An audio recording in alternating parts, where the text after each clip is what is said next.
Habari gani Mwanakeo TV, kama ni mara yako ya kwanza tafadhali subscribe na turn on notification. Karibu katika ulimwengu wa siasa. Jina langu ni Dwakeo TV.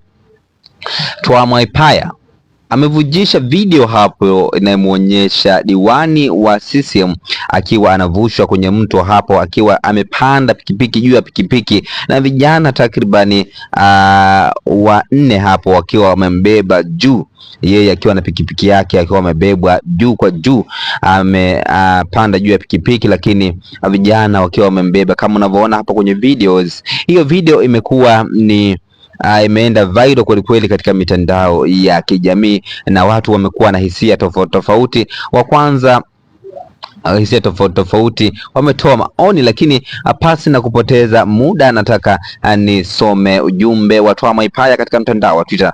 Twamuipaya anasema huyu aliyebebwa anaitwa Winfred Elisha Mgonela, ni diwani wa CCM kata ya Pwaga iliyopo jimbo la Kibakwe wilayani Mpwapwa. Huyu Winfred Elisha Mgonela ni shemeji wa mbunge wa Kibakwe George Boniface Simba Chawene, yaani dada wa Simba Chawene kaolewa na huyu Winfred. Amekuwa akifanya vitendo vingi vya unyanyasaji kwa kinga ya Simba Chawene, ni mtu katili sana. Hayo ni maoni ambayo ametoa Twamuipaya katika mtandao wa Twitter kuhusu diwani wa CCM ambaye amebebwa juu na vijana hao wanne, lakini pia hajawalipa fedha yote. Kama mnavyosikia hapo kwenye video, vijana wakihitaji fedha walipe kwa sababu ya kumbeba, lakini hajawalipa chochote. Una maoni gani kama Mwanakeo TV? Tafadhali shusha maoni yako katika sehemu ya comment section. Katika eneo la maoni wa kwanza anaitwa Kunte Kinte, anasema tunarudi enzi zile ambapo wanaonekana enzi za utumwa ambapo vijana walikuwa wanawabeba wazungu hapo. Lakini Odoyo anasema babu zetu walibeba wazungu kwa kupokezana kila walipopita kwenye maeneo yao.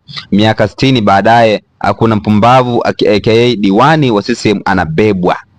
Lakini JR anasema ole wao kama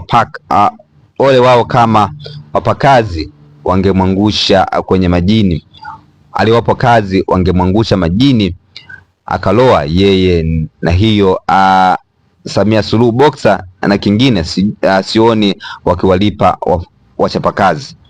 Lakini Brave again anasema guys, au vijana wamelipwa hapo hizo kazi, hata hapa Dar es Salaam kwenye madimbwi vijana wanapiga hela kuvusha watu. Lakini JetBiz anasema kama amewalipa ujira sio mbaya, pia wameweza kula pia wanaweza kuwa wamefanya makubaliano. Lakini Afakazi anasema hivi hao wananchi wanakubali vipi haya mambo? Tumelogwa sana ise. Hayo ni baadhi ya maoni ambayo yametoka katika chapisho la Twamuipaya. Jina langu Dwakeo TV, tunatujia katika masuala ya kisiasa. Bye bye.